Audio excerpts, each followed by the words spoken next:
Muy buenas noches. En la clase de hoy vamos a conversar sobre el Estado en la sociología de Niklas Luhmann. Este tema del Estado mm, hay, lo podríamos dividir en una forma temática, hablando por ejemplo del Estado como autodescripción del sistema político, el Estado como organización, ¿verdad? Y de esta forma abordaríamos las distintas conceptualizaciones que ha realizado Luhmann sobre el Estado. No obstante, a mí me gustaría discutir por lo menos un par de textos donde Luhmann ha trabajado el problema del Estado. Y quizás podemos dejar estas esquematizaciones para otros resúmenes que podemos encontrar en la literatura, que pueden encontrar, por ejemplo, en mi libro. Y podemos darnos la oportunidad de discutir un poco más en detalle eh, algunos textos. En este caso, me gustaría empezar con este que se llama Las Metamorfosis del Estado. Fue publicado en 1995. No encuentro referencia si fue publicado primero individualmente, pero según entiendo, fue publicado en la obra Gesellschaftsstruktur und Semantik, el volumen 4, que se publicó justamente en ese año de 1995 por la editorial Surkamp. Y aquí corresponde al capítulo 4 de este libro, Metamorfosis del Estado. Este es un texto por demás interesante, ¿no? Que vamos a tratar de revisar. No sé si hay traducción al español. Estuve tratando de buscar rápidamente por la internet, no conseguí alguna referencia en español, no sé, pero claro, eso no significa que no exista por allí alguna traducción al español. Es probable que capaz exista alguna. Pero hasta donde sé, el, el artículo está en alemán, pues, no ha sido traducido. Entonces, en la clase de hoy me gustaría ir repasando un poco los argumentos principales de este artículo. Y en la clase que viene, por ejemplo, vamos a discutir o vamos a realizar el mismo procedimiento, pero con el capítulo de Estado en el libro de la política de la sociedad. ¿Sí?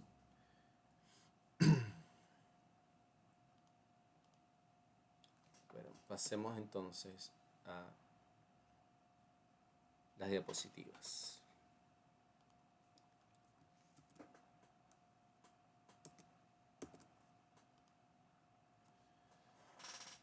Entonces, básicamente vamos a dividir este artículo en 10 partes, ¿no? Tratando de ir hilando fino en cuanto a su argumentación.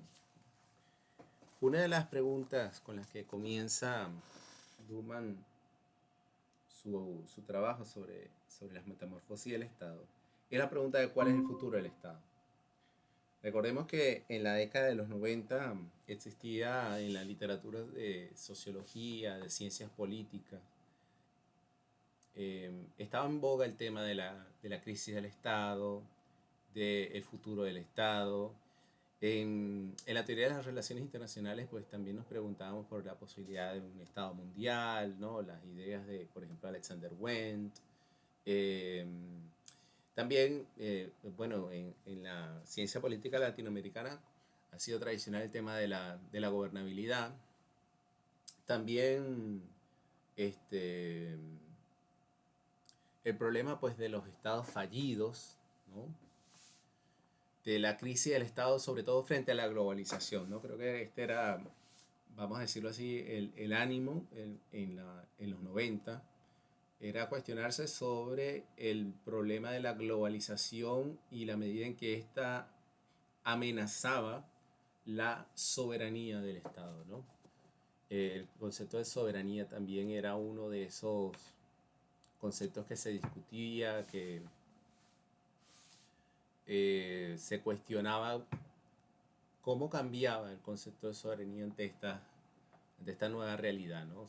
Por ejemplo, también en teoría de las relaciones internacionales se contraponía esta idea de Estado monolítico, típica del realismo político, con las nuevas teorías que enfatizaban pues, la globalización, las interconexiones comerciales y cómo daban una nueva fase a la política internacional y lo económico tenía más peso que la realpolitik, por decirlo así, o por lo menos en ciertas tenía, o por lo menos adquiría más peso que lo que se podía notar en épocas anteriores, ¿no? Entonces este es el contexto en el que, digámoslo así, aparece este artículo, ¿no? Un contexto en el que existe una mentada crisis del Estado, o una crisis que se puede notar en las dificultades que tienen los estados contemporáneos, estoy hablando de los 90, para afrontar los nuevos retos de la globalización, y que esa idea también se refleja en las definiciones, en las concepciones de Estado que se manejan en la sociología, en la ciencia política. Entonces, bajo este contexto, Luhmann se plantea pues una pregunta básica, que obviamente es una pregunta de esas que podemos denominar fundamentales, ¿no? Y fundacionales, en el sentido de que, por ejemplo, preguntas como esta, ¿y qué es la política? Yo las llamo preguntas fundacionales en el sentido de que no tienen una respuesta definitiva, ¿verdad? Pero alrededor de ellas se construye una disciplina, ¿no? Una disciplina en cierto sentido sería como eh, un, un disenso acordado, ¿no? Me explico, ¿no? Se está de acuerdo en que la política, el Estado son conceptos fundamentales, pero no se está de acuerdo en qué se habla o qué se quiere decir cuando se habla de Estado, cuando se habla de política, ¿no? Entonces las disciplinas son como esas convergencias, ¿verdad? Sobre puntos de disenso, ¿no? Entonces en ese sentido es que digo que son conceptos fundacionales también, ¿no? Entonces lo que quiero decir es que, bueno, en este sentido no hay un mérito explícito por hacerse la pregunta, ya que es un concepto fundacional, es algo que sobre lo cual ha venido eh, y bueno, y no solamente en la ciencia política, no solamente la literatura en la ciencia política eh, tiene esto como debate, sino también la sociología y la antropología. Incluso podría decirse que desde el punto de vista teórico los debates más intensos quizás están más del lado de la sociología y la antropología, ¿no? Pero bueno, eso queda por verificar empíricamente y para lo que queremos discutir acá no es relevante.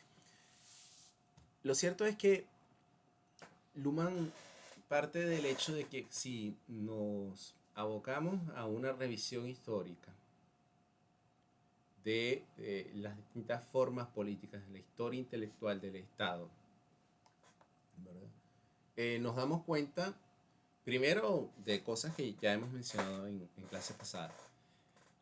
Por una parte, el Estado es un concepto occidental que tiene una historia anclada a la historia europea.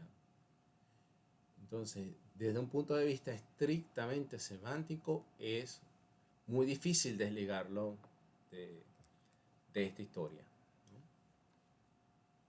Pero por otra parte, con un interés en la historia comparada y en la política comparada, nos damos cuenta de que existen formas políticas equivalentes, si se puede decir así, ¿no? En cuanto a su función, si bien no han tenido la misma historia, los mismos derroteros, no han seguido los mismos derroteros evolutivos que siguió la formación del Estado en Europa, pues de alguna forma han conducido a los mismos fines, de modo que tenemos trayectorias evolutivas equifinales. ¿Ya? No obstante, la divergencia entre todas estas formas políticas hace difícil subsumirlas a todos bajo un mismo concepto.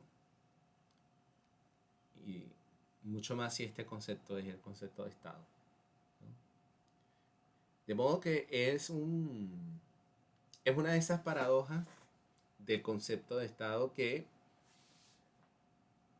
está como en una tensión entre lo universal y lo específico. Lo universal porque existe una pretensión de abstracción, una pretensión de hacer del Estado un concepto abstracto que nos permita entender, por ejemplo, la centralización política o la centralización de la autoridad política o del poder político en un determinado territorio, ¿no? Pero por otro lado está la especificidad de la historia del Estado de la que hemos hablado y la heterogeneidad de las distintas realidades, ¿no? Políticas a lo largo de la historia y en las distintas regiones que componen el globo terráqueo, ¿no? Entonces domina esta tensión. Y para agregar mayores dificultades, hay algo que apunta Luhmann, basándose pues en el instrumental de su propia sociología, en especial en su sociología del conocimiento, en la cual él distingue entre estructura social y semántica. Entonces, echando mano de este instrumental teórico, él constata un desnivel, un desarreglo, una disparidad entre la velocidad de evolución de la estructura social y la de la semántica. Primero hay unas diferencias de ritmo, unas diferencias de velocidad, como lo acaba de mencionar. Por lo general, los cambios socioestructurales son más rápidos y los cambios semánticos van al rezago, tratando de seguir el paso. Pero por otra parte, hay disyunciones, bifurcaciones, eh, que hacen que pueda existir una semántica desadaptada, en el sentido de que no hay una congruencia entre lo semántico y la estructura social. No hay una relación de palabra-objeto, por decirlo así, donde la palabra es una descripción exacta, justa, apropiada del objeto, sino que tenemos dos niveles autónomos, por decirlo así, aunque interrelacionados, de procesamiento del sentido, ¿no? Por un lado, el procesamiento de las vivencias, que corresponde a lo semántico, y por otro lado, lo socioestructural, ¿no? Entonces, se trata de una relación compleja, porque de hecho lo que marca la interacción entre ambos son los gradientes de complejidad de la estructura social, del sistema social, pero además por la naturaleza de la interrelación entre los dos niveles, porque no existe una relación de congruencia, existen diferencias de ritmo, de tiempo, ¿verdad? Pero no son completamente autónomas, no son completamente indiferentes la una de la otra, porque existe un umbral en el que cuando la semántica está demasiado desconectada de la estructura social, pierde plausibilidad. Y al perder plausibilidad, pues, tiende a ser desplazada por otras formaciones semánticas, por otras estructuras semánticas, pues, que de alguna forma hagan mayor justicia a lo que se percibe, pues como comunicativamente, todo dentro del contexto de la comunicación, como una realidad. Entonces tenemos este escenario, ¿no? Tenemos el escenario donde, primero, una historia del concepto del Estado que está vinculada a Europa, por otro lado, una pretensión conceptual que toma el Estado como un concepto básico para entender lo político, sobre todo lo político en lo moderno, y por otra parte, una evolución del concepto del Estado que no necesariamente está en sintonía con los cambios socioestructurales que ha soportado, ha experimentado la sociedad, y en particular la sociedad moderna. Entonces, ante este contexto, lo que plantea Luhmann es, en vez de remitirnos a la historia semántica, conceptual o discursiva, vamos a delimitar un ámbito de problemas y luego vamos a examinar cómo estos conceptos se relacionan con este ámbito de problemas que hemos determinado. Y la delimitación de ese ámbito de problemas, de nuevo, no es algo completamente arbitrario, sino que nos proporciona nuestra teoría, ¿no? Y en este sentido, pues ya lo hemos hablado, ¿no?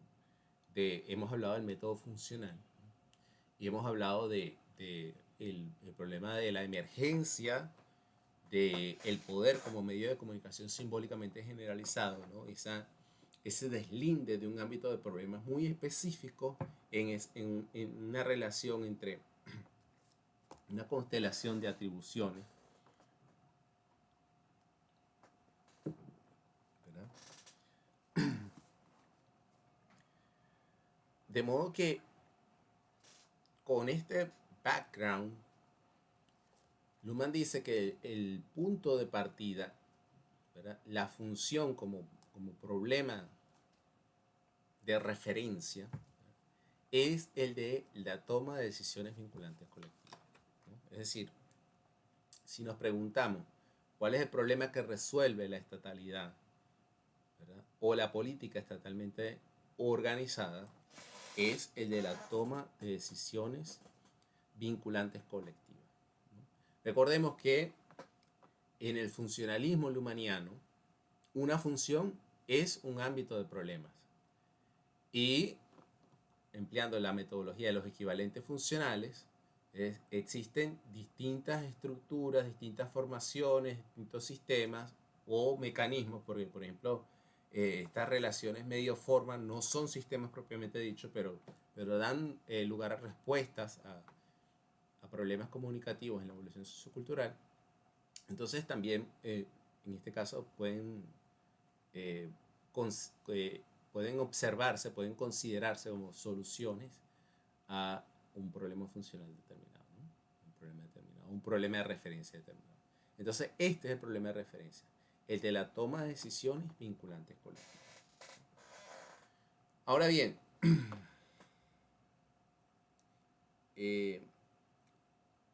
hay que tener cuidado a la hora de hablar de función, porque como lo hemos dicho, sobre todo la función de un sistema funcional, no función en términos estrictamente abstractos, pero justamente a lo que voy es que hay que hacer esta diferencia, ¿no? Porque, como hablamos la clase pasada, la clausura operativa de un sistema funcional para la política pasaba por el deslinde de una función, por el deslinde de una codificación y junto a la codificación el surgimiento de programas, ¿no? Entonces, entre otras cosas que mencionamos también con respecto a la emergencia de, del poder, ¿no?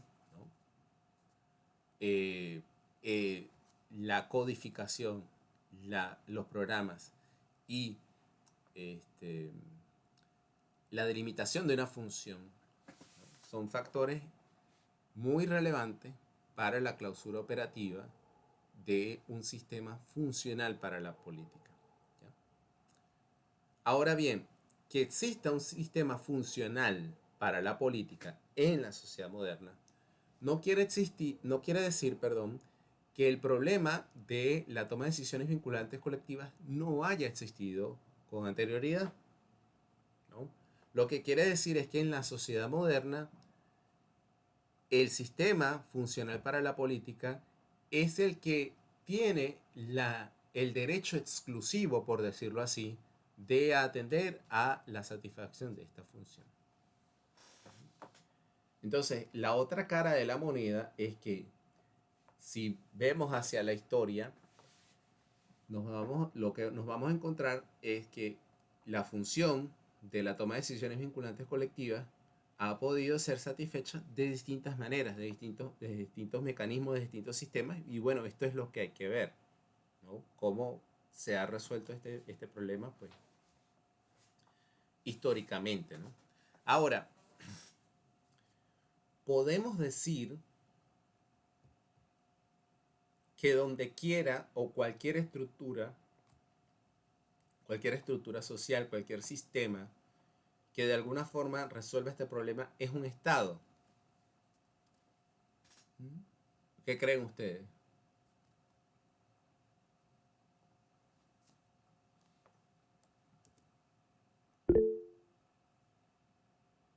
Sí, ¿quién levantó la mano?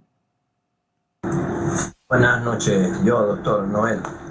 Hola Noel, ¿cómo estás? Te escucho. Bueno, ahí para adelante. No, mientras estaba usted haciendo la disertación, me ubicaba en los inicios y la situación derivada de la Revolución Francesa, ¿no? Porque ciertamente en lo semántico allí no había un Estado propiamente dicho, pero la estructura social fue la que llevó a esta emergencia de categorías como derechos humanos, de igualdad, y lo veo como el inicio de esta historia intelectual, ¿no? Pues no quería saber si estaba equivocado o si lo que Pero voy a... ojo Noel, porque por supuesto que existía ya para ese momento toda una tradición de teoría Ajá, estatal, ¿eh?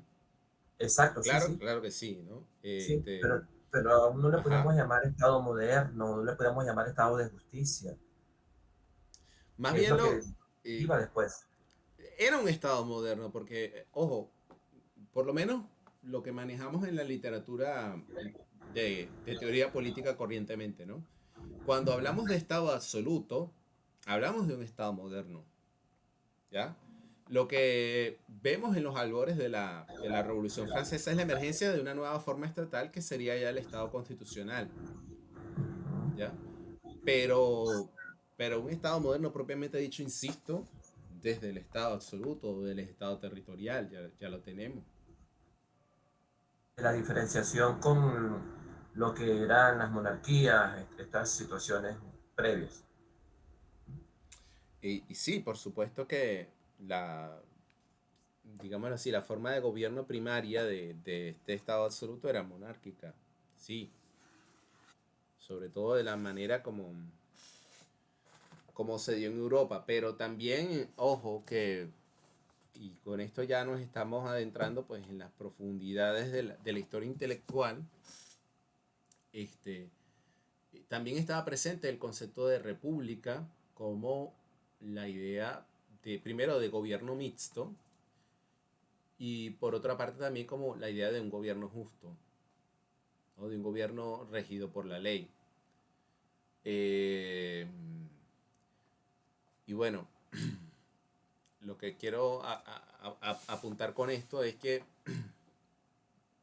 tenemos que tener en cuenta también la riqueza semántica de muchos de los conceptos que hoy en día son básicos, pero cuando vemos su historia, nos damos cuenta de las distintas etapas por las que han evolucionado, por las que han transcurrido y los distintos estratos de significado que han ido acumulando que no necesariamente se condicen con lo que hoy entendemos por tales conceptos, ¿no?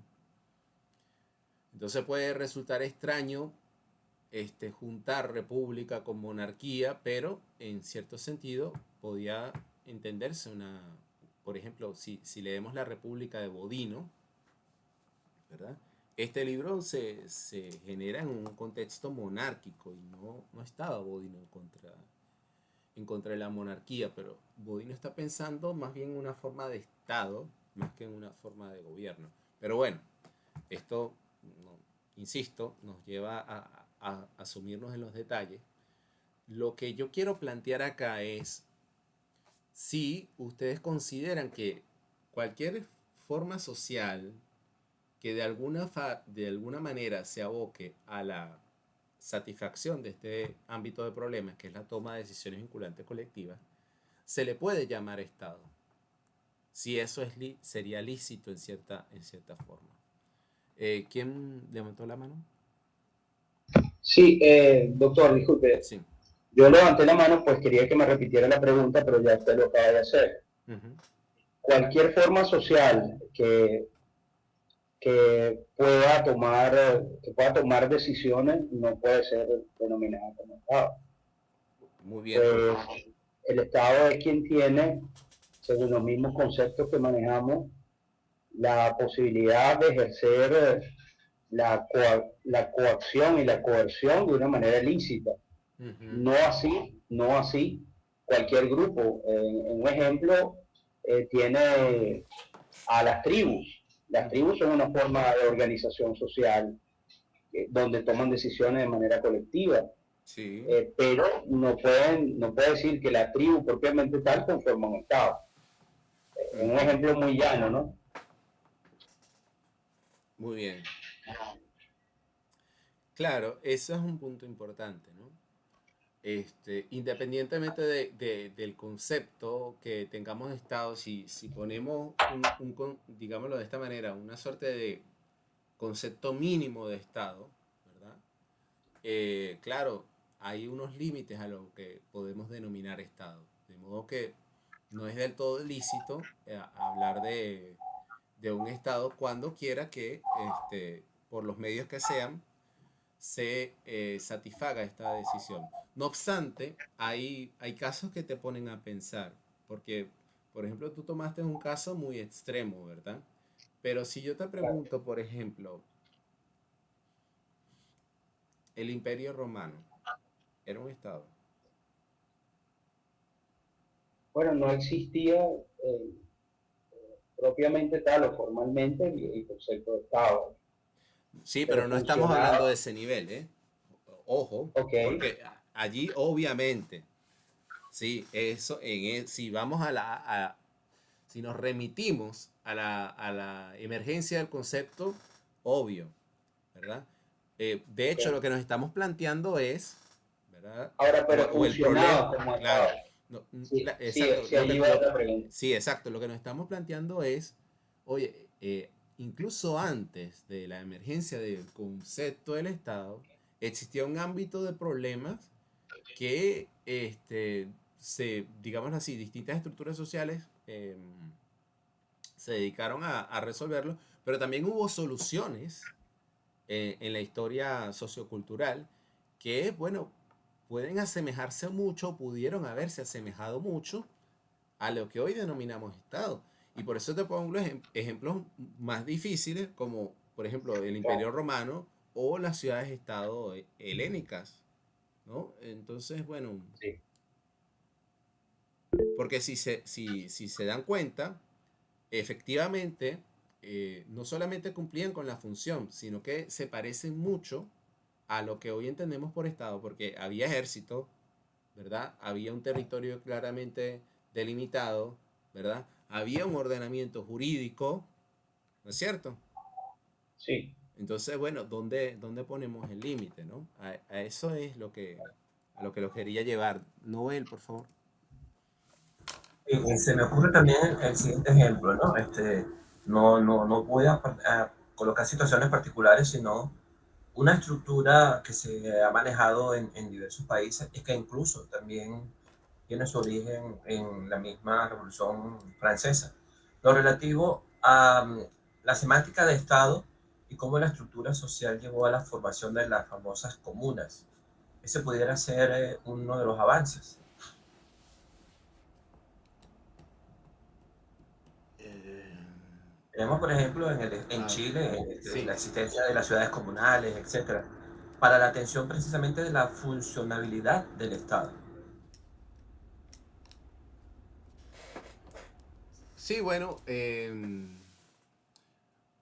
un punto interesante porque está el tema, primero hay una referencia a la tradición republicana en el sentido de entender república como gobierno local. Por ejemplo, en la tradición política y jurídica española, ¿verdad? El cabildo era entendido como una república, ¿no? Era una forma de gobierno local constituida por propietarios que pues deciden sobre los asuntos que les eran comunes y en los cuales compartían intereses, ¿no? Entonces, hay, digámoslo así, parte de continuidad con esas tradiciones, pero también hay marcos de ruptura, ¿verdad? En el sentido de, sobre todo con referencia al contexto, ¿verdad? De deslindarse de las estructuras o de las macroestructuras político-administrativas, político-burocráticas, y convertirse en formas de autogobierno, pero capaz allí, a pesar pues, de ideas políticas interesantes que están, lo que está de plano son la emergencia de formas de resistencia frente a la autoridad estatal, ¿no? Porque, por ejemplo, en la tradición republicana eh, española de la que te hablé, estas repúblicas de ninguna manera contravenían el poder de la monarquía, sino que estaban integradas dentro de la monarquía, dentro de la forma de gobierno monárquica. ¿Me explico? Entonces, claro, en el caso que tú pones eh, de las comunas en la historia francesa, etcétera, etcétera, lo que está de plano son primero las exploraciones con respecto al concepto del autogobierno, ¿verdad? Pero luego también lo que se va a enfatizar es esto, ¿no? Como formas de ejercer un derecho a la resistencia, por decirlo así, frente a instancias de autoridad, pues consideradas o superiores, pues dentro del Estado, ¿no? Entonces, no son formas de estatalidad propiamente dichos ni sustitutos de la estatalidad, sino que forman parte este, de la misma historia de la estatalidad. ¿Sí? No puede considerarse entonces la comuna y el movimiento de superación social como equivalentes funcionales dentro de esa semántica de Estado, ¿cierto? Este, yo creo que más que un equivalente funcional, lo que está de trasfondo es el tema de la definición de una colectividad, que también obviamente es un problema político, ¿ya? Pero, porque lo que está de plano, si te das cuenta, sobre todo, y fíjate también, por ejemplo, los movimientos comuneros en la América Española, ¿no? Los movimientos comuneros preindependentistas, ¿no? Este, lo que está de plano es una crítica a la autoridad, ¿verdad? Lo que está de plano es como que un reacomodo de las fuerzas políticas entre nivel regional y local. No hay una pretensión revolucionaria, por ejemplo, en estos movimientos, digámoslo así, capaz en el caso francés, sí es claro, la pretensión revolucionaria, pero por una tradición revolucionaria que ya estaba instituida desde la Revolución Francesa.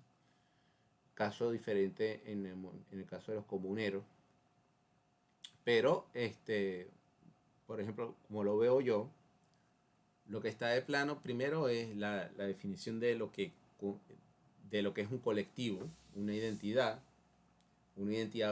políticamente autónoma, pero hay que verlo caso por caso, porque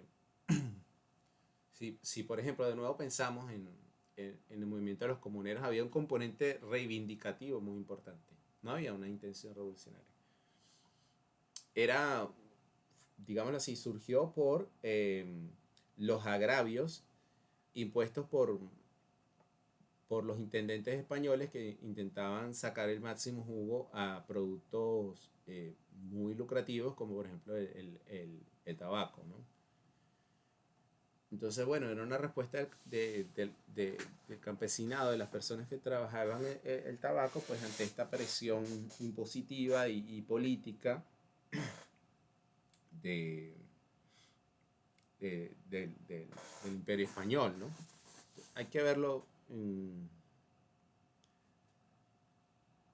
contexto por contexto, ¿no? Caso por caso. Es difícil dar una respuesta general, pero, insisto, tiendo a verlo no como un equivalente funcional a la toma de decisiones colectivas, sino como parte de la historia de la formación de un Estado, ¿no? De la formación de una forma, valga la redundancia, de organización del poder. Doctor, disculpe, y desde el punto de vista entonces de la semántica y de todos estos cambios que se van produciendo desde el Estado, se puede señalar allí con claridad que el mismo sistema estatal es el que entra en autopoiesis, ¿no? No, pero escucha, lo semántico va por un lado y lo socioestructural va por otro, ¿no? Porque en lo semántico lo que tienes es, dependiendo de nuevo del momento en el que estemos hablando, pero ya desde el siglo, de mediados del siglo XVIII, en lo semántico lo que tenemos es un desplazamiento hacia los conceptos de ley, constitución, ¿verdad? Y hacia los valores de libertad, igualdad, fraternidad que propugnó la Revolución Francesa. Pero también el concepto de constitución es clave y su influencia más marcada es por la Revolución Norteamericana, ¿no? Entonces, desde el punto de vista constitucional, lo que tenemos es eso, son los conceptos de república, de constitución, de representación, ¿ya? De libertad. Desde el punto de vista socioestructural, ¿verdad? Lo que está digámoslo así, en el tapete es justamente la clausura operativa de un sistema funcional para la política. ¿Sí? De eso Luma también va a hablar más adelante en este libro, en este artículo, perdón. Y siguiendo ese avance, lo que usted está señalando ahorita, pudiera decirse entonces que, por ejemplo, la progresividad de los derechos humanos o en los derechos humanos me va permitiendo que la estructura social vaya haciendo fuerza de empuje para esos cambios en la semántica. Mira, el tema de los derechos humanos lo trata Luhmann en un par de artículos que te recomiendo que revises, están en nuestra carpeta de Google Drive, ¿no? Porque, vamos a decirlo de esta manera, él ve el tema de los derechos humanos más bien como un problema a deconstruir, ¿no? Trata de desvestirlo de toda dogmática, ¿ya? Y como vamos a ver más adelante, el problema no está propiamente en la dignidad humana ni en la protección de la individualidad del hombre frente a la arbitrariedad del poder del Estado, ¿no? El problema está en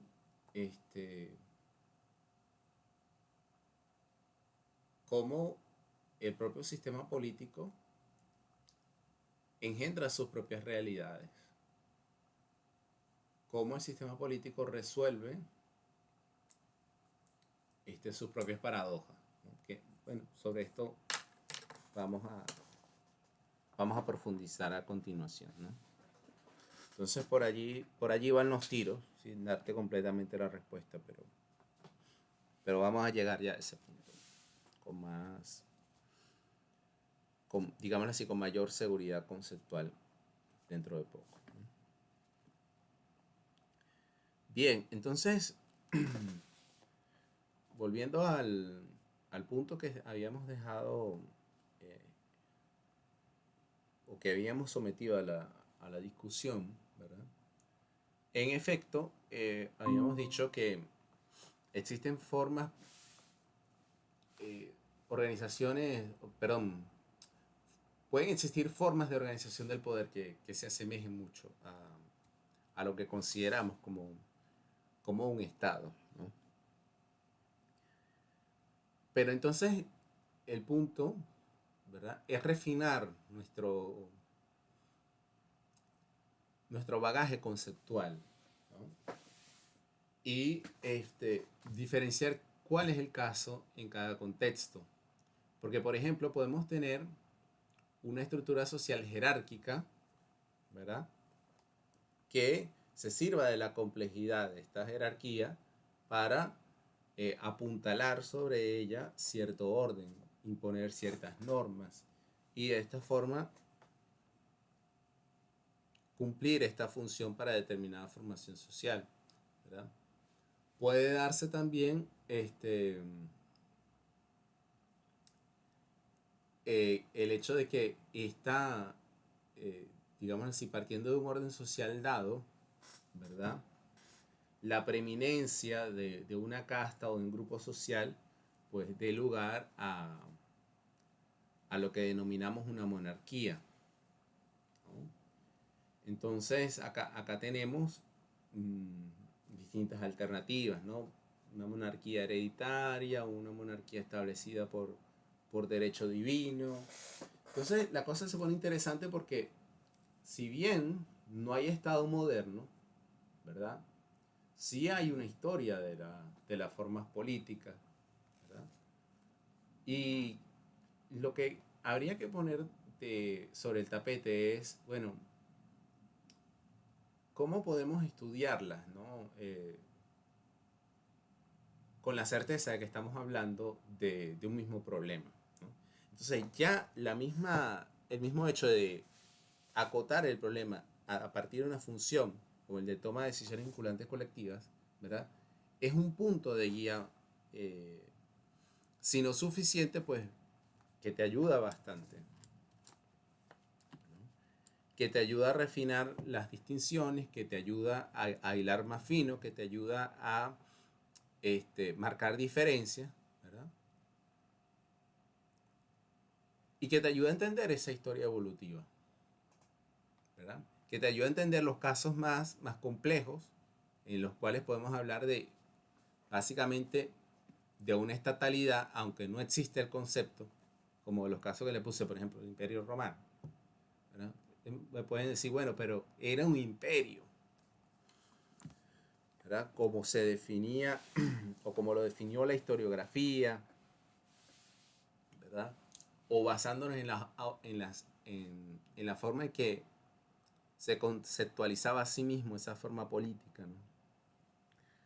En fin, ¿verdad?, podemos, si nos remitimos a la conceptualidad y a la historia conceptual o a la historia intelectual, hay muchísimos puntos de agarre, ¿ves?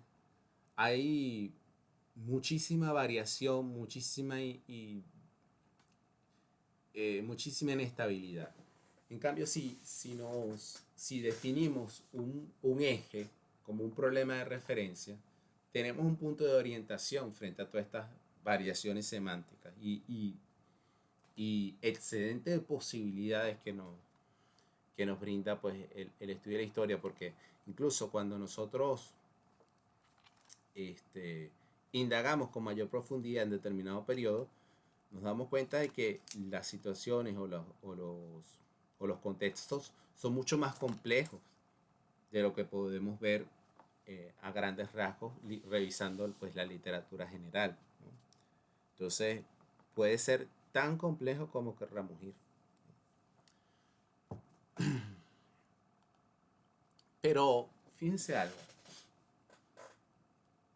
Al remitirnos a esta función de la toma de decisiones vinculantes colectivas, hay otros puntos de engarce, ¿verdad? No solamente el problema nos sirve como farol, como punto de orientación, sino que también al hablar de la decisión, nos va a surgir un problema muy específico que más adelante vamos a denominar la paradoja de lo político, ¿no? Por un lado, la función política pone de manifiesto dos presupuestos de la decisión. El primero, la visibilidad de la contingencia del decidir, ¿verdad? Es decir, el hecho de que la toma de decisiones no solamente tiene que ejecutarse, sino que tiene que hacerse de tal forma de que sea visible. Podríamos utilizar un concepto que es muy caro a lo político y decir que sea público, ¿no? De hecho, podemos hacer una historia del concepto de lo público, ¿verdad? En función de este problema, ¿no? De visibilizar, ¿verdad? De hacer asequible a la percepción y a la interacción comunicativa de todos, ¿no? El contenido de una decisión y el acto mismo de decidir, ¿verdad? Pero no solamente se hace visible el acto mismo del decidir, sino que justamente con contingencia a lo que se apunta es que al hacerse visible el acto de decidir, también se hace visible que es posible de otra manera. Y esto es lo fundamental acá, ¿no? Que se pudieron haber tomado otras decisiones, que se pudo haber decidido de otra manera, ¿no? Y esto es como que algo que escapa al control de esa escenificación y ritualización inicial cuyo objeto primario es visibilizar la decisión como tal, ¿no? Entonces, al hacer esto, de una forma no de una forma inusitada, de una forma inesperada, se pone de manifiesto, perdón, la contingencia de la decisión. Y por otra parte, también se hace visible el sistema social que se vincula a través de la decisión, ¿no? Y acá está el problema de la identidad de ese colectivo que se vincula, ¿no? Entonces también tiene que hacerse visible, o también está sobre el tapete el tema de hacer visible la unidad social que se vincula a través de la decisión. Ahora, esto nos va a llevar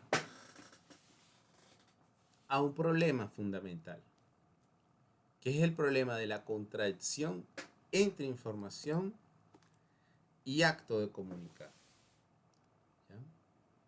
Yo no quisiera comenzar con este tema quedando tan poco tiempo, así que vamos a dejarlo hasta acá y continuamos con este punto luego de unos 10 minutos de receso. Entonces, nos vemos entonces.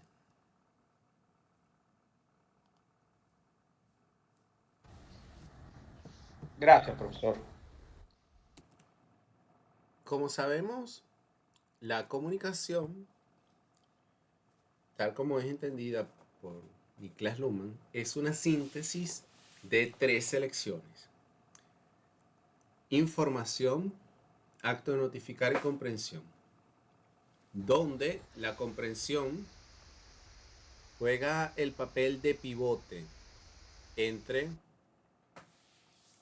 la información y la notificación, porque la comprensión es el punto desde el cual se distingue entre información y notificación, ¿no?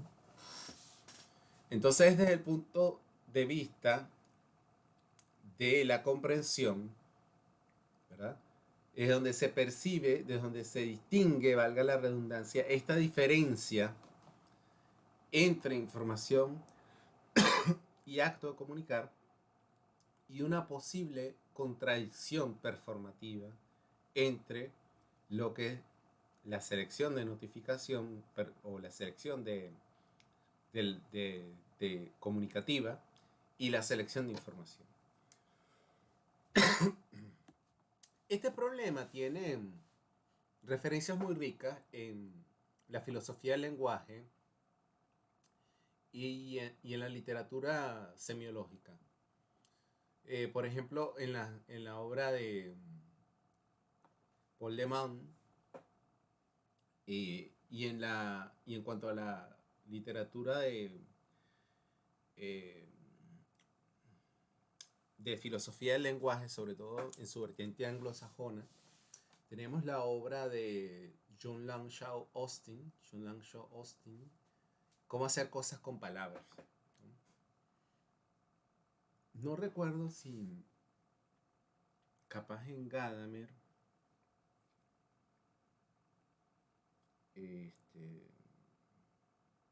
hay alguna referencia a este problema, se me escapa en este momento.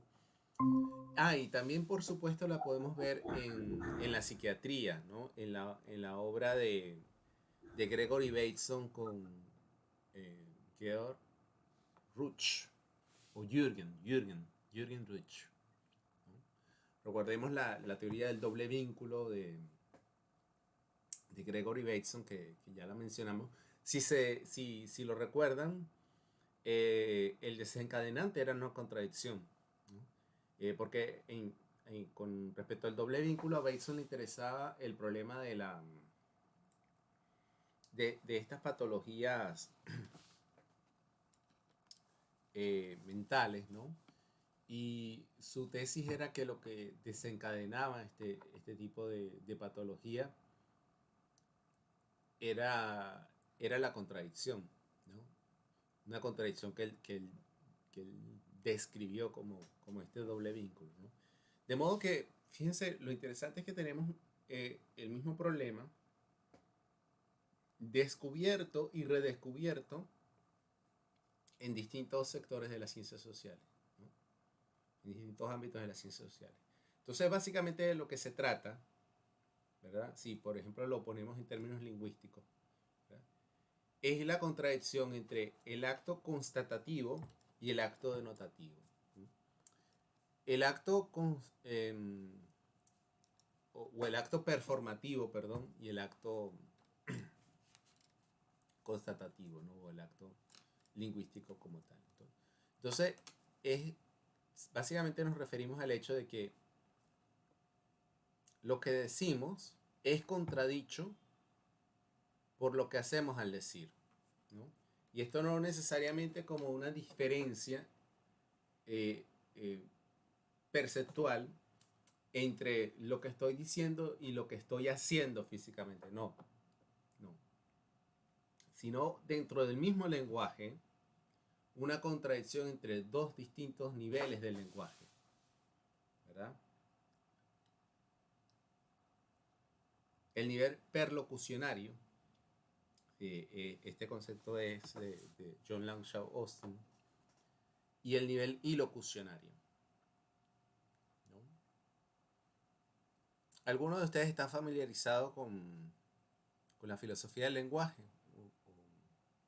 ¿Tiene alguna noción de filosofía del lenguaje? ¿No? Bueno. Por mi parte no, profesor. Bueno, fíjense. Este libro de John Langshaw Austin, Cómo hacer cosas con palabras, de verdad se los recomiendo. Es una lectura muy, muy ilustrativa, muy edificante, podría decirse. John Langshaw Austin se define a sí mismo como un filósofo del lenguaje y él está interesado en el lenguaje común, ¿no? Un problema del lenguaje común, ¿no? Entonces, una de las tesis que él propone en su libro es que, primero, para estudiar el lenguaje lo podemos estudiar en función de actos del lenguaje, ¿no? Acciones. Es decir, él no parte de, digámoslo así, tratar de, como un laminé del lenguaje, tratar de clasificar las palabras como si fuese un gramatólogo, ¿no? Sino que él busca enfocarse en el acto que produce el sentido, el significado, el acto de habla. ¿Ya? No busca buscar la unidad, valga la redundancia, la unidad última de lo lingüístico en la estructura misma del lenguaje, sino que él parte desde el acto de habla, de la acción de comunicativa, por ponerlo algo más habermasianamente, ¿no? Entonces, él distingue básicamente dos tipos de actos de habla: el ilocutivo y el perlocutivo, ¿no? Los actos ilocutivos son, vamos a decirlo así, los más comunes. Son los actos de habla más regulares, ¿no? Aquellos en los que, por ejemplo, realizamos denotaciones, nos referimos a cosas, a personajes, ¿verdad? A objetos, parajes, etcétera, etcétera, ¿no? Pero hay un tipo de habla que constituye una acción que se realiza en el momento del decir. Y él pone un ejemplo que, que a él le gusta mucho, es el de la promesa. ¿Por qué? Porque fíjense ustedes, como si tú tienes que describir, por ejemplo, tú podrías describir acciones con palabras, ¿no? Si yo te digo, descríbeme subirse a un vehículo, tú me lo puedes describir, ¿no? Descríbeme realizar una videoconferencia, tú me lo puedes describir. Pero si yo te digo, descríbeme qué estás haciendo al prometer, ¿cómo lo describiría?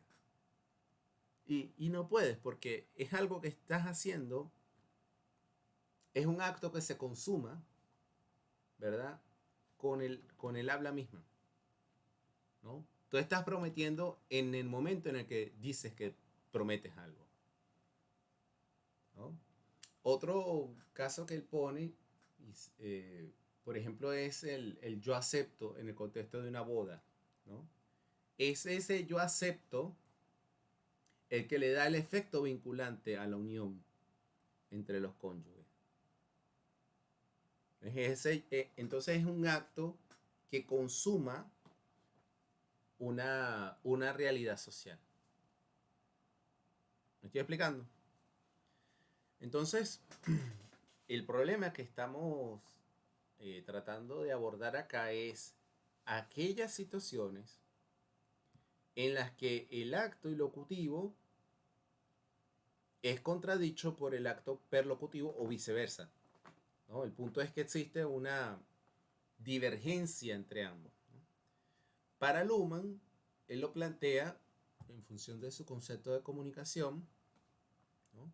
Y él habla de una posible contradicción entre la información y el acto de comunicar, ¿no? Él dice, mira, ¿cómo puede un acto comunicativo validar su selección de información cuando al mismo tiempo se distingue de esa selección de información, ¿no? Fíjense que de nuevo esto es un problema histórico, no meramente analítico. ¿Y por qué es un problema histórico? Porque antes de la emergencia de medios de difusión como la imprenta y la escritura, ¿verdad? Esa distancia, esa diferencia entre la selección de información y la selección de notificación no estaba tan marcada. Más bien se percibían como una unidad, ¿no? Es la emergencia de estos medios de difusión los que tienden a acentuar la diferenciación entre el acto de comunicar, ¿verdad? Y la selección de información. Entonces, él se pregunta a mí, ¿acaso no es posible que el mismo acto de comunicar desacredite la información?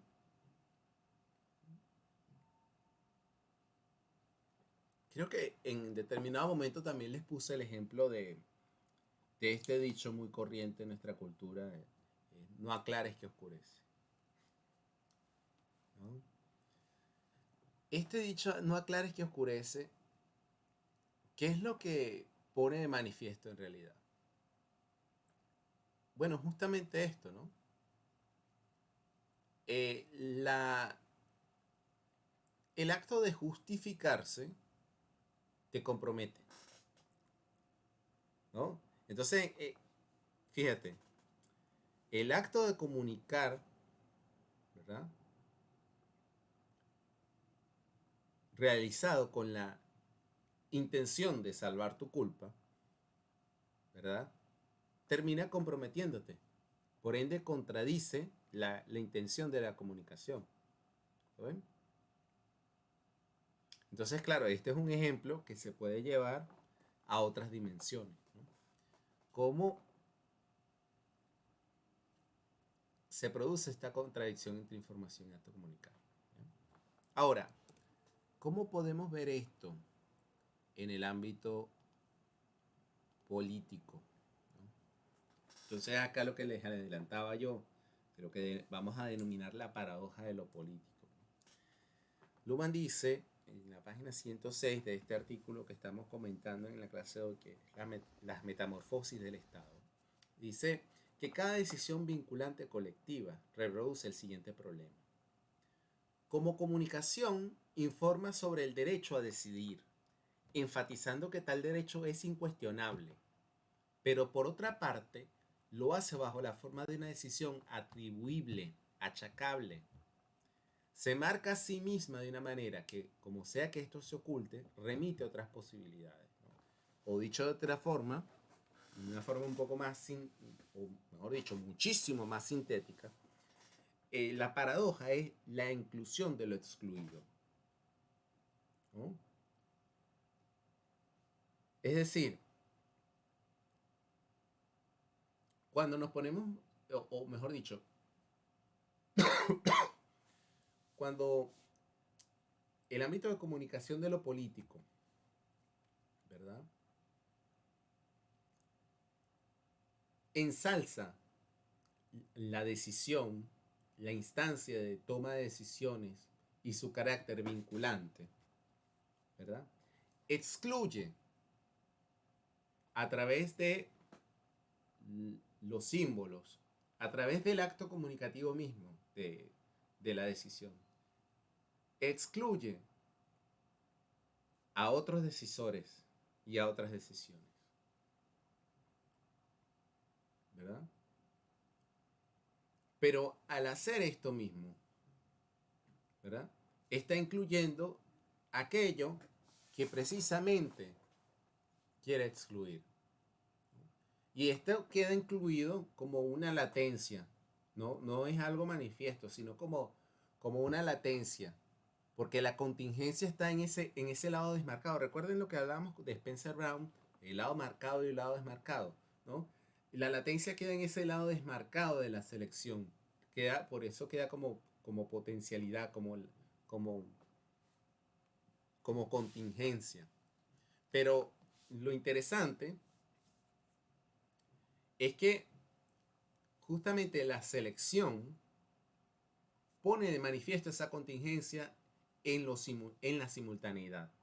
No es una latencia que se va a descubrir a posteriori, no es una latencia que incluso queda invisible, queda oculta, no, sino que esa selección misma pone de manifiesto la diferencia.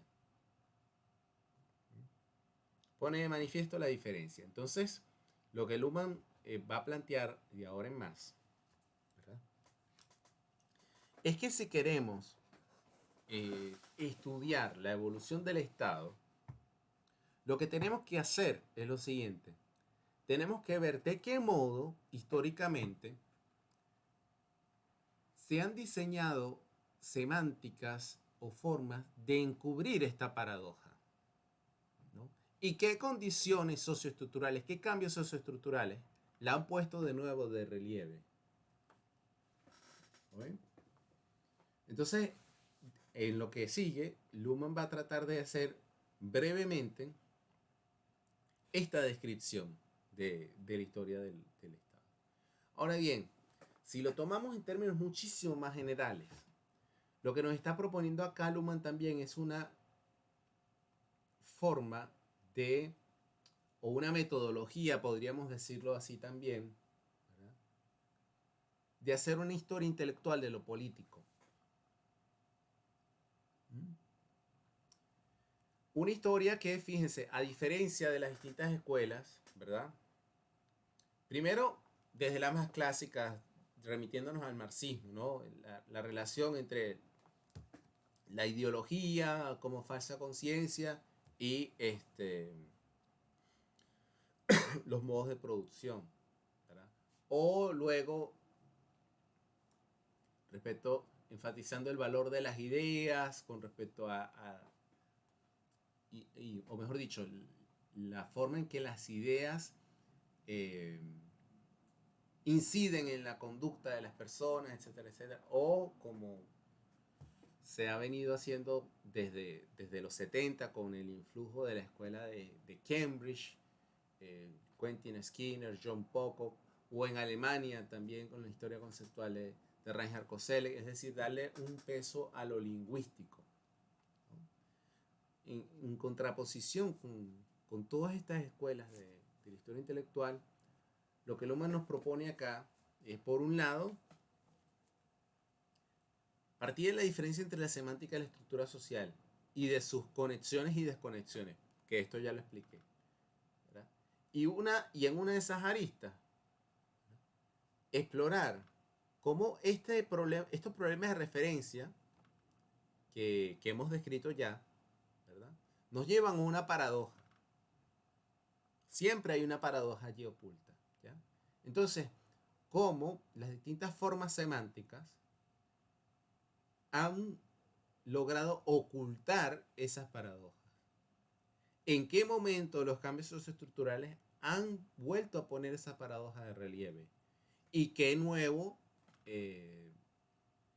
desarrollo sociocultural en el sentido de teoría política, sí, claro, teoría política en este caso que nos compete,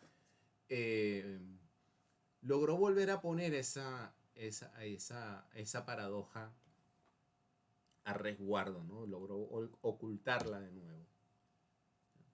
Esto, vamos a decirlo así, esta es la forma en la que Luhmann practica la historia intelectual de lo político, ¿no? Y he querido acá enfatizarlo porque es algo que muchos autores, cuando se preguntan por el valor de Luhmann en la historia política y en la historia intelectual de lo político, pierden de vista, ¿no? Cuando muchos autores se preguntan por, bueno, ¿cuál es el aporte que puede dar Luhmann a este campo?, pierden esto de vista, ¿no?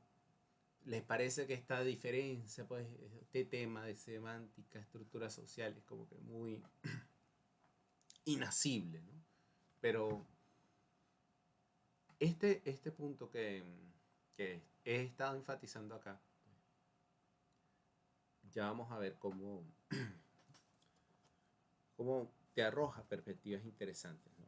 Y es algo que puedes seguir en muchas obras de Luhmann, en especial en los artículos que publica en esta serie de libros de estructura social y semántica, ¿no?, que son 4 volúmenes.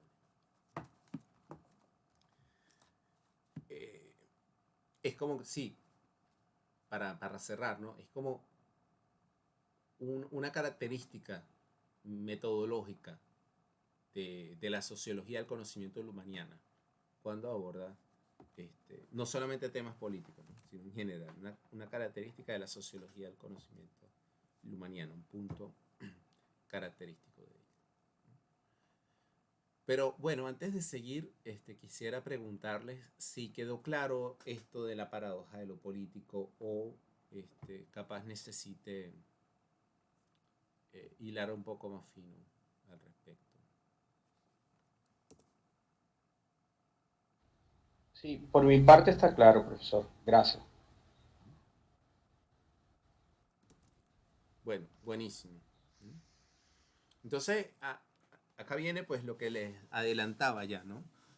Luhmann nos va a proponer examinar las paradojas y sus despliegues, ¿no? Entonces, la investigación en la historia primero, para entender el Estado nos sugiere hacer una historia comparada, ¿no? Para esta historia comparada no se va a ceñir bajo los marcos tradicionales, ¿no? Sino que va a indagar cómo se ha desplegado esa paradoja de lo político históricamente, ¿no? Y qué condiciones estructurales las han favorecido o desfavorecido. Pero por otra parte también Luhmann nos sugiere, y esto a modo un poco especulativo, parece que lo asoma, pero parece que en el texto lo asoma por veces de forma un poco tentativa, especulativa, ¿no? Nos dice, el Estado puede verse como el resultado de una automistificación, no el resultado de la actualización de alguna unidad preexistente, ¿no? Entonces, ¿a qué apunta Luhmann acá? Que quizás sea más productivo ver, en vez de indagar condiciones sociológicas, estructurales, de ver, por ejemplo, estos criterios de una burocracia fuerte, un ejército, efectivo dominio sobre un territorio, en fin, junto a otros criterios de estatalidad que se suelen usar.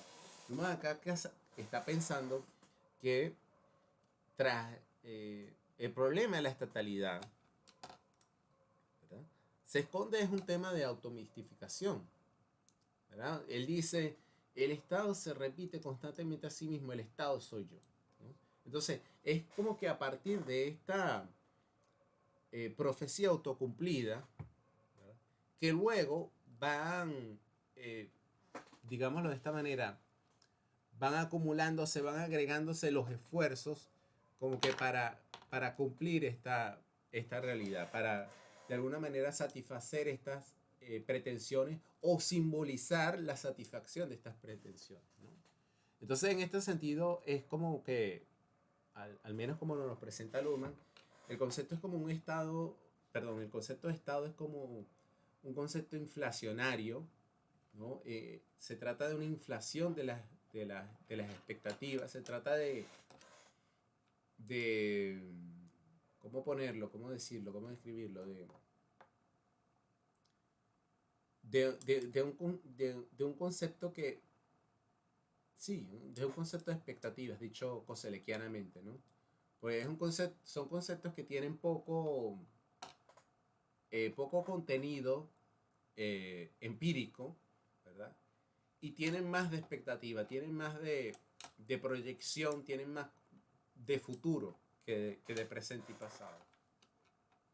¿Me explico? Son conceptos más bien que se usan para justificar y validar pretensiones, ¿no? Entonces, en este sentido es que el Estado es una automistificación, ¿sí?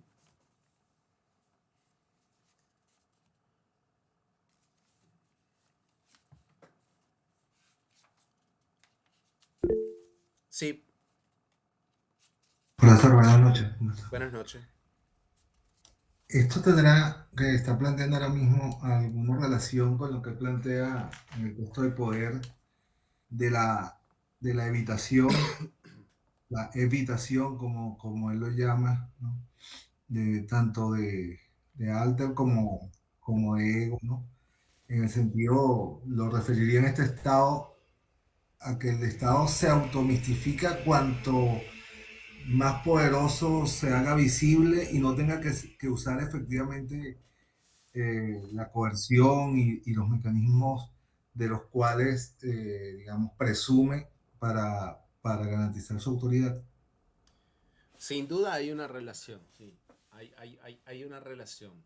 Podrías como colocarlo como la tesis del pavo real, ¿no? Que se abre para verse más poderoso de lo que realmente es. Sí, sí, sí, exacto, sin duda, sin duda, ¿no? Entonces, claro, tiene relación justamente porque en la medida en que tú creas toda una simbología, todo un boato en torno a la instancia de la decisión, ¿verdad? Tú con todo esto te estás garantizando, estás buscando, estás tanteando un concepto, un consenso, o al menos estás creando la ilusión de un consenso. Entonces esto tiene el efecto, ¿verdad? De, de que la resistencia baje la guardia, ¿verdad? Bueno, y en este sentido, pues de favorecer la aceptación de la decisión. ¿Me explico? Porque se genera la apariencia de consenso, se genera la apariencia de fortaleza, se genera la apariencia de tener la legitimidad, la capacidad de tomar esa decisión. Entonces sí, claro, está en directa relación con lo que menciona. Entonces, en ese caso, digamos, el ejercicio de la coerción es de alguna manera una degradación de esa automistificación, pues. Es un Sí, poco, siempre va en detrimento de ese capital simbólico, pues dicho un poco, este, ¿cómo, cómo se llama este autor? Paul, ay, el sociólogo francés, se me escapa el nombre en este John momento. Paul Sartre. No, no, John, no, es sociólogo, Sartre ah, es filósofo. sociólogo. Eh, bueno, se me escapa ahora. Bien. Entonces sí, claro, evidentemente. Bueno, y justamente de, digámoslo de esta Michel manera. Foucault. Sí, sí, sí, perdón, Oscar, Michel dime. Foucault. No, no, Michel Foucault, ¿se refiere a usted, profesor? No es Michel Foucault. No. No, es el autor Disculpe. de la teoría de los campos sociales. Tiene este libro sobre las diferencias, los gustos. Es un sociólogo muy conocido. Eh, sí, bueno, Bourdieu, Pierre Bourdieu. Ahí está, Pierre Bourdieu.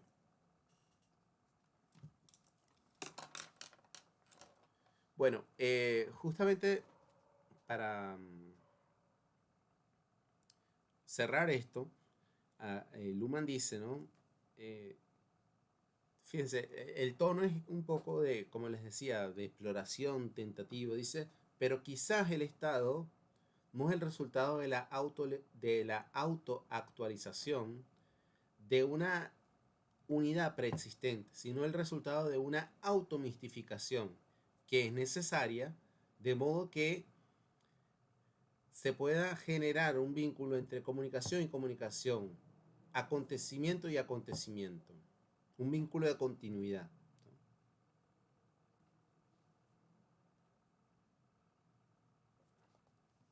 Entonces, esta concepción no conduciría a controversias sobre la esencia, sino a la pregunta por las condiciones históricas y regionales que hacen plausible tal automistificación. El Estado siempre dice, el Estado soy yo. La pregunta es, ¿qué semánticas adicionales, cuáles suplementos le hacen posible que se crea esto? Que el Estado mismo se lo crea, ¿no? Esto lo dice Luhmann en la página 107. Es interesante, ¿no? Esta concepción de Luhmann con respecto a lo que venimos discutiendo, porque fíjense que cuando hablamos de nuevo, cuando tomamos el tema de la emergencia del Estado, cuando tomamos el tema de la teoría del Estado, por lo general queremos una constatación empírica de que, y a través de la referencia a lo empírico es que buscamos determinar que estamos hablando de la misma cosa y es que buscamos construir un concepto científico de la estatalidad, ¿no? Pero Luhmann apunta acá justamente a otra dimensión, ¿no? Él nos, él nos propone ver el Estado justamente como una automistificación, como un discurso de, sí, de profecía autocumplida, ¿no? De pavoneo, y luego sobre este discurso es que a posteriori va a venir construyéndose ese aparato de la estatalidad, ¿no? Primero viene la fundación, ¿no? Fíjense que esto es interesante porque si nosotros estudiamos la historia de la emergencia de los movimientos nacionales, por ejemplo, y la emergencia de estados, ¿no? Y en cuanto a movimientos nacionales, por ejemplo, si estudiamos nuestra propia historia, ¿no? La historia de nuestra independencia, nos vamos a dar cuenta de que siempre, primero, existe la necesidad de generar un momento fundacional, definirlo incluso si se puede con una fecha específica, que marque un momento de ruptura, un antes y un después, ¿no? Entonces hay como que una narrativa que marca un padre fundador, un acto fundador, ¿no? Sí, un momento de nacimiento, ¿no? Entonces, cuando uno estudia los momentos tempranos de la emergencia de un estado, uno se da cuenta de lo frágil que era todo, ¿no? Pero esta fragilidad está en una contraposición muy impresionante con respecto a la afirmatividad del discurso y a la rimbombancia y solemnidad y seguridad del discurso, ¿no? Justamente esa diferencia, esa distancia, pues puede verse justamente como, claro, a posteriori, ¿no? Como un símbolo, como un signo, mejor dicho, como un signo de esa debilidad inicial, ¿no? Eh, pero es interesante constatarlo, ¿no? Porque justamente viene como anillo al dedo para esto que estamos hablando, ¿no? Como en los inicios, ¿verdad? Más bien es esa automistificación, esa autoafirmación, ¿no? Es un problema, digamos así, esencialmente comunicativo, ¿no? Luego, una vez que esto logra imponerse, viene lo demás, viene la institucionalización. Pero ese acto fundacional sí, como lo hemos descrito, ¿no? Es una mistificación, es un concepto de expectativas, ¿no? Es una apuesta, es un concepto inflado de apuestas, de esperanzas, cargado de futuro, ¿no? Y de expectativas de futuro, ¿sí?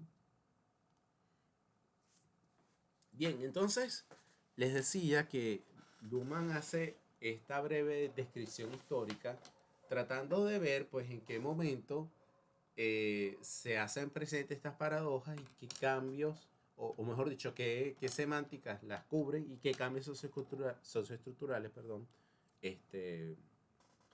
los traen a relieve de nuevo, ¿no? Los ponen de nuevo de relieve. Entonces, básicamente, en el estado territorial, que es cuando propiamente se puede hablar de estado en el sentido de una organización del poder que se aboque fundamentalmente a esta función, ¿no? Cuando la autodescripción de una organización se identifica con el cumplimiento de esta función de lo político, ¿no? Entonces, en este contexto del Estado territorial, el problema era el control sobre los medios de la violencia, ¿no? El control sobre la violencia física en determinado territorio, ¿ya? Y sobre esto se construye una narrativa pues, del gobierno justo, ¿no? Del fin del Estado como proporcionar paz y justicia, paz et justitia, ¿no? Sí, del gobierno justo, del gobierno legítimo, ¿ya? Pero el problema que tiene esta descripción es que ¿qué constituye pues lo legítimo, ¿no? la alternativa a lo legítimo, ¿verdad? O la afirmación de lo legítimo, en dado caso siempre conlleva a, al derecho a la resistencia, ¿no? A decidir por medio de las armas qué constituye lo legítimo. Pero más allá de esto, es interesante remitirnos en este contexto a Maquiavelo, ¿no? Porque fíjense ustedes que la obra de Maquiavelo se inscribe dentro del género literario de los libros de espejos para príncipes, ¿no? De consejos para príncipes. Ahora, como nos revela Mauricio Viroli en su libro sobre la política de la razón de Estado, se trataba de una literatura que no era pública, sino que circulaba en el ámbito palaciego, ¿verdad? Circulaba en el ámbito cortesano. No eran obras que estaban pensadas para el público. De hecho, no, para esa época tampoco existía un mercado literario, ¿no? Sino que también digámoslo así, el ámbito de difusión de la escritura estaba muy restringido también en ese sentido, ¿no? Pero Maquiavelo, en su, digámoslo así, en su, ¿cómo decirlo? En los vaivenes de su vida, en esos caminos que transitó por su vida, se vio en un momento en el que no tenía a quien venderle sus libros, en que no tenía un sustento confiable, en que había caído en desgracia frente a sus mecenas. Entonces a él se le ocurre la brillante idea de hacer público algo que no debía ser público, ¿no? Entonces, así nace El Príncipe, ¿no? Y como sabemos también, la recepción del Príncipe obviamente es muy crítica. ¿Por qué? Porque lo que predomina en la literatura y en la autodescripción de lo político, ¿verdad? Es la idea de la justicia, del soberano justo, ¿no es cierto? Porque un soberano que no es justo se convierte en un tirano, ¿no?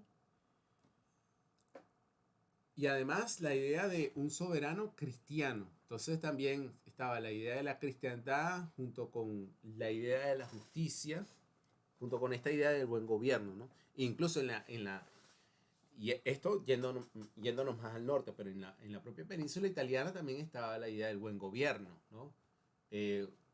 Junto con este rescate de la tradición republicana,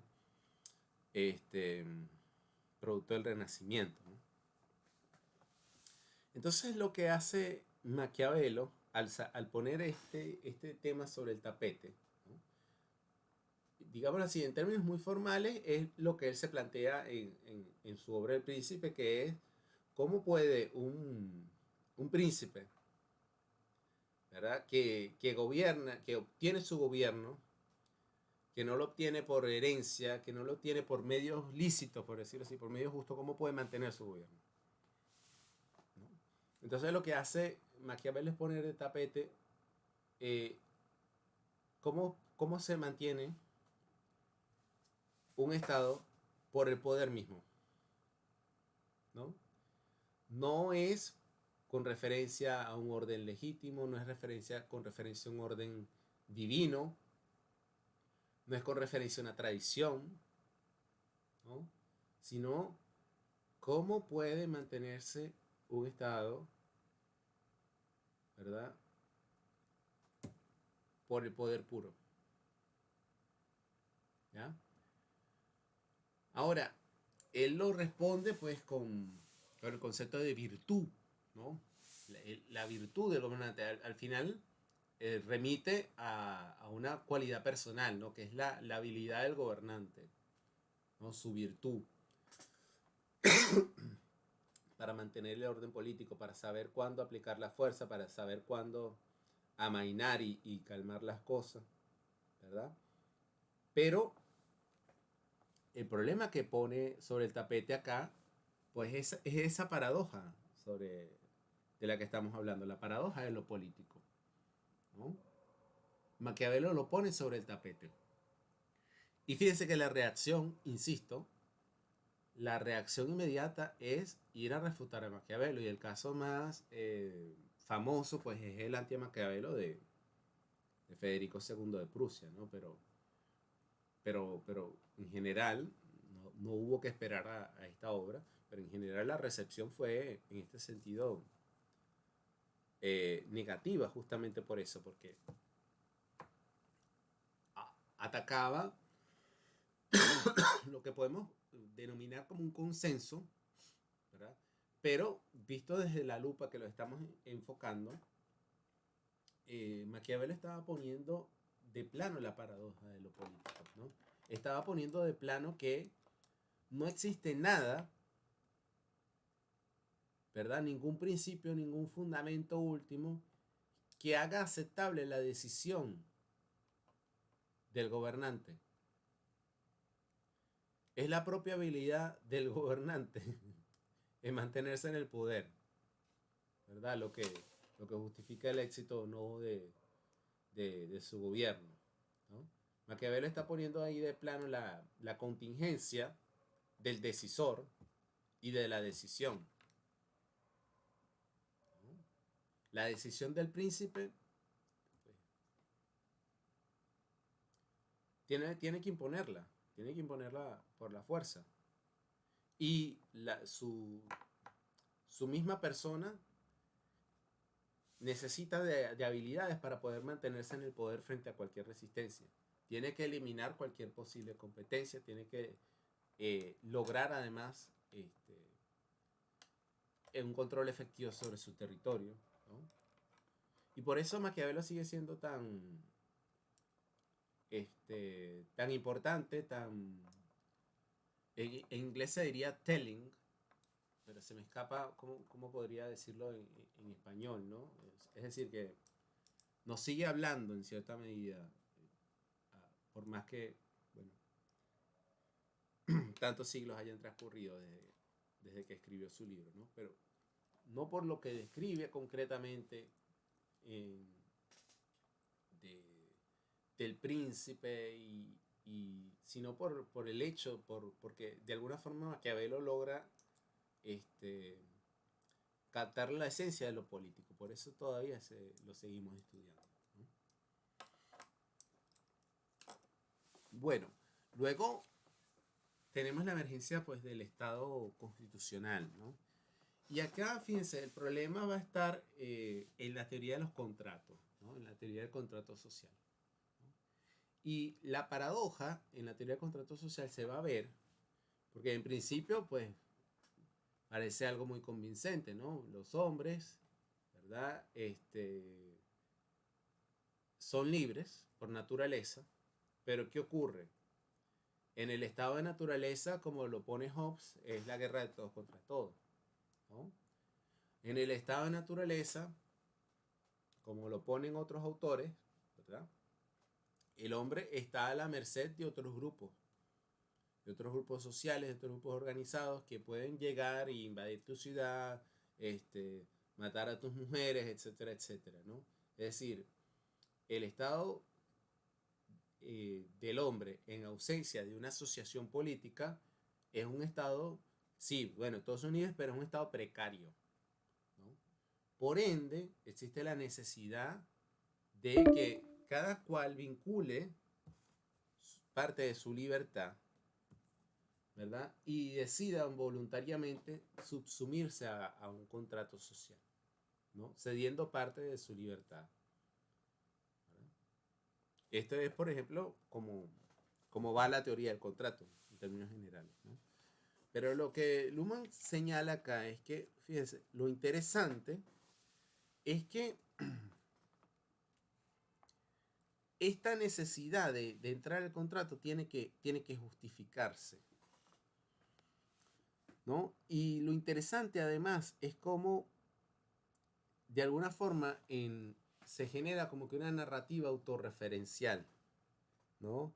Como con las teorías del contrato sucede algo muy interesante, y es que esas dependencias externas, esa referencia a la herencia, a la tradición, a Dios, ¿verdad? Empieza a sustituirse por referencias internas al sistema, ¿no? Es decir, los motivos para la fundación del orden político comienzan a ser políticos propiamente dicho, ¿no? Aunque todavía, claro, hay algo remanente porque está esa referencia al estado de naturaleza, ¿no? Pero justamente lo que señala Luhmann es que la justificación es política porque el hombre puede permanecer, tiene la libertad de permanecer en el estado natural, ¿verdad? Y entra al contrato social por voluntad propia, porque está esperando que al someterse a ese contrato social va a obtener una mejor libertad, no como lo pondría quizás Hobbes, pero sí como te lo describiría un Rousseau, por ejemplo, ¿no? No tienes la libertad nacional, perdón, no tienes la libertad natural, pero tienes una libertad civil, ¿verdad? En fin, por ahí vienen los tiros con la teoría del contrato social, ¿no? Y luego tenemos también con la emergencia del Estado constitucional la diferenciación entre Estado y sociedad, ¿no? Y aquí es importante porque se produce una diferenciación, dice Luhmann, entre el campo político y el campo de los intereses individuales, ¿no? Y esto es importante porque te habla, por una parte, de ese problema de los albores de la diferenciación de un sistema funcional para la política, y por otra, de esa complejización de lo político mismo, ¿no? Esa formación de ese sistema político, de esas estructuras que van a ser propiamente políticas, que luego, con el estado de bienestar, va a devenir en una diferenciación entre estados y partidos, ¿no? Los estados y los partidos políticos. Bueno, esta descripción histórica, pues estaría bueno revisarla con detalle, que ustedes la lean y la revisen con detalle en otra ocasión. Hay en la sociedad de la sociedad hay algunas referencias y en este libro que por fin no recuerdo si lo conseguimos, el de la política de la sociedad, también, ¿no? Yo igual voy a seguir buscando a ver si hay alguna traducción, aunque sea al inglés, para pasársela. Si no, podemos ver cómo podemos poner a disposición de ustedes este material, ¿no? Pero bueno, para cerrar, Luhmann dice que con respecto a esta diferenciación de estados y partidos, dice que los partidos generan variedad, el estado redundancia, y el despliegue de esta paradoja, o del despliegue de esta paradoja, resulta que la necesidad de un crecimiento político constante. Entonces, claro, acá hay una reflexión muy cibernética, muy sistémica, ¿no? De esta relación entre Estado y partido, ¿no? Porque básicamente a lo que apunta Luhmann es a una diferenciación interna de lo político. Es decir, cómo esta semántica del estado de bienestar y de la relación entre Estado y partido, a lo que está apuntando son un conjunto de cambios socioestructurales internos dentro del sistema político. Un sistema político que se está diferenciando internamente. Pero como también esta diferencia entre Estado y partido en la semántica, de alguna manera también refleja esa paradoja constitutiva de lo político, ¿no? Solo que ahora los problemas se reparten no en la instancia de decisión de la cabeza coronada, sino entre la burocracia estatal y los partidos políticos, ¿no?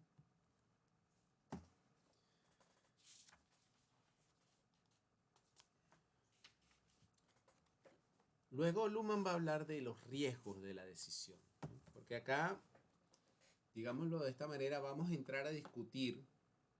Fíjense que él deja como un poco abierta el tema del estado de bienestar, porque las reflexiones que vienen a continuación justamente se tratan de la política en el estado de bienestar, ¿no? Estos son temas, estos temas que vemos acá son temas que él luego va a profundizar en sus obras respectivas. El tema del riesgo en la sociedad del riesgo, Risikogesellschaft. Ese libro está traducido al español, no lo tengo, pero está traducido al español y no sé si Noel lo puede conseguir. Es un libro muy interesante. No es un libro estrictamente de teoría política, pero sí es de bastante interés para su teoría política, justamente por esto. Tiene muchos solapamientos con problemas políticos, ¿verdad? Entonces, por un lado, él va a profundizar el problema de los riesgos de la decisión en esta obra, la sociedad del riesgo. Y por otro lado, los problemas del estado de bienestar lo va a profundizar en su libro Teoría política en el estado de bienestar, ¿ya? Entonces, fíjense que acá en este ensayo pues hay temas seminales.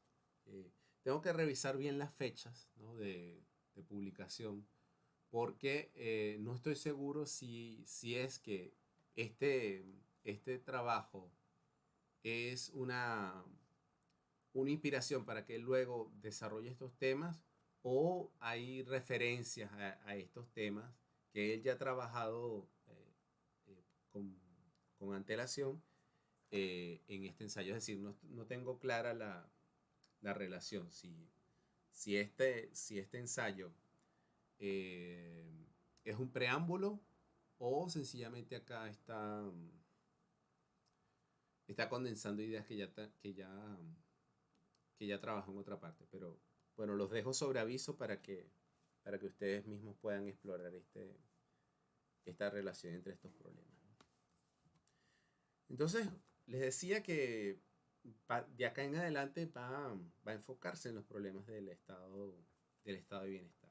Entonces, por una parte, va a hablar del tema de los riesgos de la decisión, y por otra parte va a hablar de el sistema político mundial, ¿no?